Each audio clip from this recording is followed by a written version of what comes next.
Para um cinemaníaco fã de filmes de terror, é quase impossível não colocar O Massacre da Serra Elétrica como um dos filmes mais importantes e impactantes de slasher, pelo menos os já feitos. Produzido em 1974 por o que viria a ser um dos maiores gênios do terror, Tobe Hooper, ainda em início de carreira, O Massacre foi o seu segundo filme. Esse negócio não só marcou época, como também abriu muitas portas para a inauguração de uma nova fase do horror, rompendo limites além do que Alfred Hitchcock com Psicose fez mais de uma década atrás.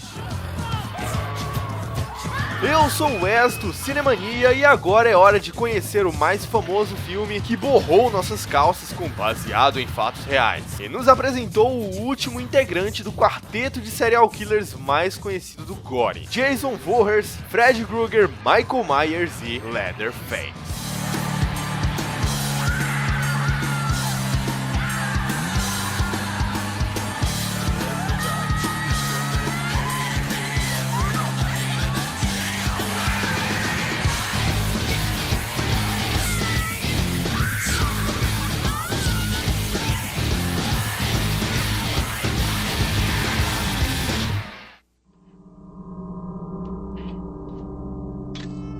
Pra começar, já com aquele papo do baseado em histórias reais, a história aqui é realmente baseada, não num caso específico, mas na vida de alguém. E esse alguém era Ed Gein, o assassino cuja carnificina foi tamanha que antes já havia sido livremente adaptado no cinema, através do personagem Norman Bates em Psicose, um dos filmes mais clássicos da vida. Gein também inspirou ao longo dos anos personagens como Buffalo Bill de O Silêncio dos Inocentes, Bloody Face do American Horror Story Asylum e aqui Leatherface, personagem cuja máscara é um dos muitos ícones de fantasia de Halloween e cosplays bizarros por aí.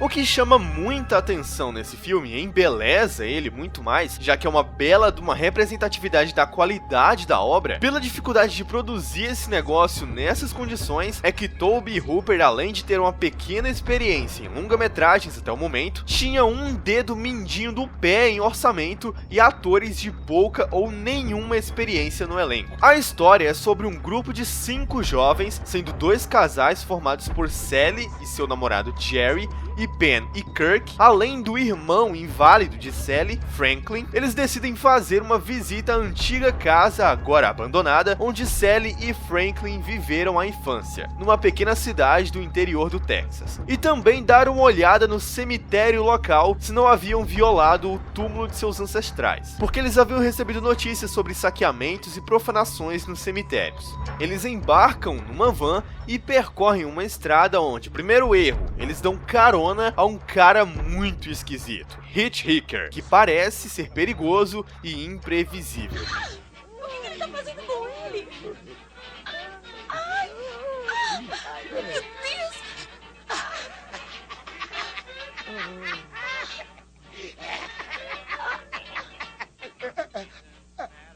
Eu tenho essa faca! Ai, que bom. Porém, o pior ainda estava por vir, quando eles são atacados por uma família sádica de necrófilos, formada por, além do Hitchhiker, seus 2 irmãos, Old Man, um gourmet lunático e, obviamente, Leatherface, traduzido como cara de couro. Um colosso deficiente mental que usa uma máscara formada por retalhos de pele humana retirados de suas vítimas anteriores. E ainda por cima ele mantém vivo seu avô, um velho muito bizarro, quase um zumbi que é inofensivo, só que é alimentado por sangue humano. É uma história assim pra toda a família, pra assistir com o vô, com a avó, tranquilo.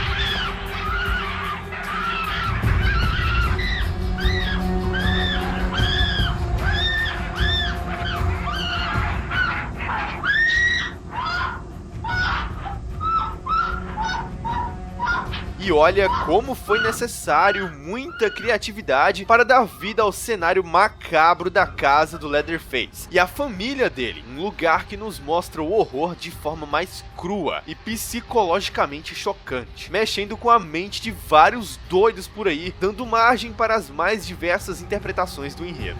Um exemplo das várias leituras feitas, há quem acredite que Leatherface e sua família seja como uma sátira ao governo dos Estados Unidos, a ameaça mascarada fazendo coisas inimagináveis tanto abertamente quanto por debaixo dos panos. Em algumas entrevistas, Tobe Hooper chegou a citar os casos e disse não ser descartável essas interpretações não, hein? Mesmo que criticar essas situações não fosse a intenção, na verdade nunca foi a intenção do cara. Mas é fato que o massacre da Serra Elétrica mostra um lado obscuro e infeliz, de certo modo real, das pessoas, a violência oculta e como o ser humano pode ser retardado pra você mesmo. Esse é um filme brutal, sujo, bizonho, ao ponto de ser chocante, fazer você sentir as dores de quem tava nessa situação. Alguém lembra aí dessa sensação? Sentir como se fossem os personagens, sentir a dor deles. Quem era novinho assistindo esse negócio tá ligado. Hooper inovou tanto que mesmo com várias produções que tentaram copiar o massacre, ele continua se destacando como o melhor. Na época, o trailer do filme prometia a experiência de horror mais real possível, dizendo: esse é um filme que é tão real, tão próximo e tão aterrorizante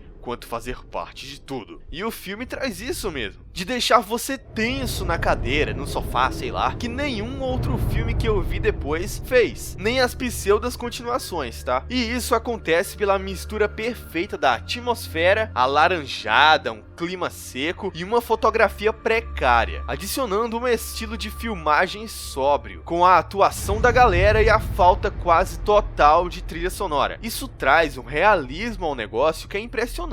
Mas claro, existem vários outros filmes que são bons e até mais chocantes, como o Holocausto Canibal, por exemplo, que é um filme muito bizarro, bom de certo ponto de vista, mas o massacre é diferente. Ele não é um filme com cenas de violência explícita forçadas. Quem assistiu o Holocausto tá ligado nas cenas que tem lá, mas pela situação em que os personagens se encontram é aterrorizante e chocante, cara. A família que eu disse antes é bizarra demais, e não basta só um animal com uma motosserra, tem os parentes desse merda ainda. É uma sacada genial, cara. O Hooper consegue manter um clima pesado em todas as cenas, e quando a Sally, personagem, entra em desespero e vemos tudo pelo ponto de vista dela, além dos closes nos olhos, é muito bom.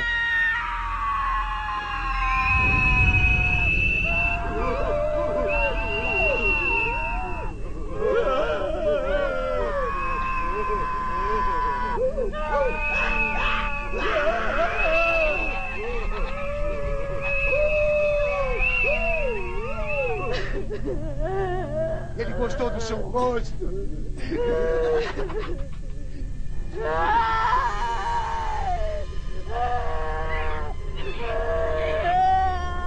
Como eu citei antes, a trilha sonora é quase ausente. Somente em algumas cenas ela aparece, mas combina bastante assim com o tom. Eu creio que pela produção ser pobre, ajudou muito a deixar o filme no tom certo. No mais, é só elogios a essa façanha, e se o filme erra em alguma coisa, é em criar um suspensezinho meio barato no primeiro ato. Mas não chega a ser um defeito, mas sem isso aí seria mais impactante quando o Leatherface aparece pela primeira vez. E falando desse desgraçado, o massacre do título não é à toa. O cara é demente, maníacos, demente, chapado. A cena da onde ele corre à noite numa floresta atrás da Sally, com a motosserra a 1000 e sedento pra furar o corpo da lazarenta no meio, essa cena é de uma intensidade que maluco, e demora tanto tempo que a gente praticamente torce, tipo, pelo amor de Deus, pega logo essa menina, eu não aguento mais.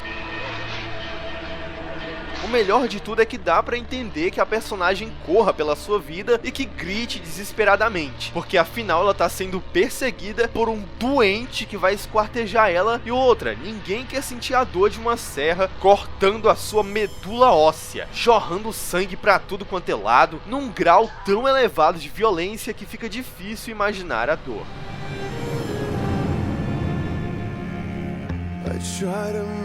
Mais tarde, em 1982, o próprio Tobe Hooper remodelou tudo em Poltergeist, o Fenômeno, e uma porrada foram feitas a partir dali. Um novo tipo de terror surgia, o medo que explorava as fraquezas do corpo e da mente humana. Fugir, apesar de ser a opção mais fácil, não era tão eficiente, e quando o bicho pegava, pegava de jeito. Ui, e o resto é história, mas uma história que ainda há de ser contada por aqui.